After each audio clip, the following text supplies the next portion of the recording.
In Kenya, at the Garissa University, the extremist group Al-Shabaab separates Christian students from their Muslim classmates and kills them.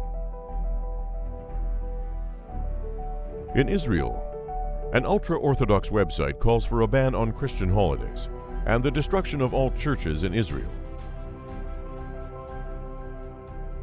In Burma, 40 Buddhist monks and 450 extremist supporters attack a Muslim tea shop with knives and sticks. Did you know that still today, millions around the world suffer persecution because of their faith? The Pontifical Foundation Aid to the Church in Need, in the latest 2014 to 2016 edition of its Religious Freedom in the World report, seeks to highlight where religious persecution limits the rights of individuals to practice their faith. The report presents the situation of this fundamental human right in 196 countries worldwide, indicating the improvements or decline of religious freedom in each country.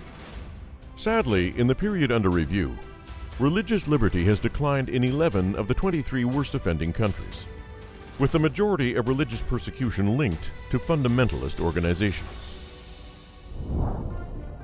Generally, the decline in religious freedom follows three important steps: intolerance, discrimination, and finally persecution, each one built upon the other. This report focuses on countries where concerns for religious freedom go beyond intolerance, addressing more closely discrimination and religious persecution. Persecution is divided into that caused by state actors like North Korea, Eritrea, Saudi Arabia, China, Pakistan, and Turkmenistan, and that caused by non-state, such as fundamentalist or militant organizations like ISIS operating in Syria and Iraq, and Boko Haram in northern Nigeria and Cameroon. In the case of state actors, in the worst offending countries, which include North Korea, Saudi Arabia, and Eritrea, the penalty for religious expression is the complete denial of rights and liberties, including long-term incarceration without fair trial, rape, and murder. Similarly, a renewed crackdown on religious groups that refuse to follow the party line continues in authoritarian regimes such as Turkmenistan and China. In China, authorities issued a proposal for building regulations stating the color, size, and location of crosses on places of worship and church-owned buildings.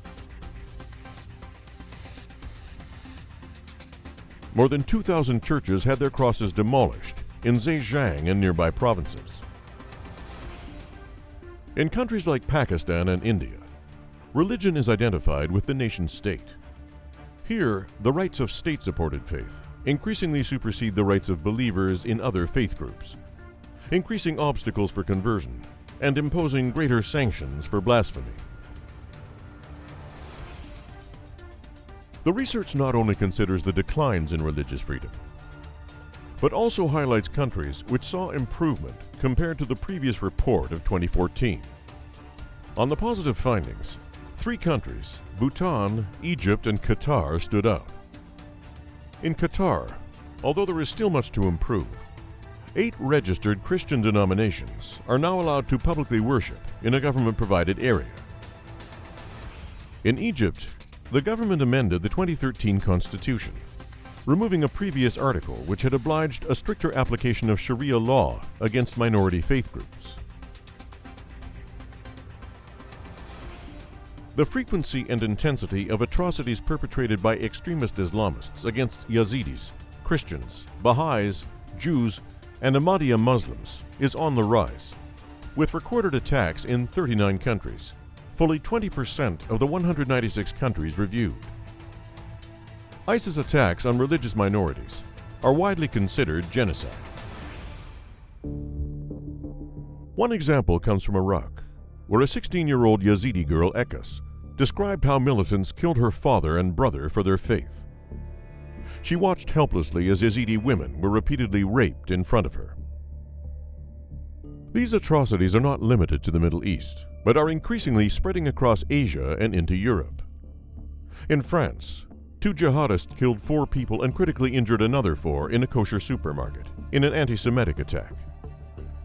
In Scotland, a Muslim extremist killed an Ahmadiyya Muslim shopkeeper, Asad Shah, for wishing Good Friday and a very happy Easter, especially to my beloved Christian nation. In parts of the Middle East, including Syria and Iraq, violent radicalization or hyper-extremism, represented by such groups as ISIS and al-Nusra, is eliminating all forms of religious diversity and is also threatening parts of Africa and the Asian subcontinent. The intent is to replace pluralism with a fundamentalist monoculture, eliminating all space for religious diversity.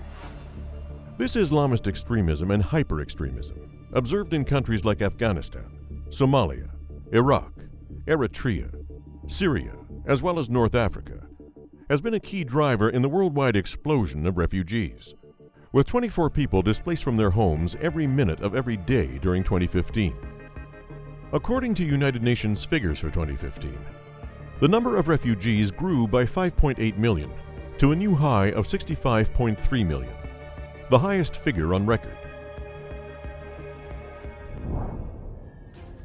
The Religious Freedom Report also highlights positive developments in religious freedom. In Pakistan, Father Emmanuel Parvez, a Catholic priest, has organized interfaith football tournaments. In Morocco, a conference was organized where Muslim religious leaders from more than 120 countries urged the protection of non-Muslim minorities from persecution and publicly condemned Islamic extremism. And Pope Francis and the Grand Imam Ahmad al-Tayyib of Cairo's Al-Azhar Mosque met at the Vatican in a historic encounter to renew relations between the Catholic Church and Islam. The Holy Father embraced his guest and said, "The meeting is the message." Learn more about how persecution affects the lives of millions around the world by visiting our website, www.religion-freedom-report.org. Religious freedom is a right and a responsibility that involves each one of us.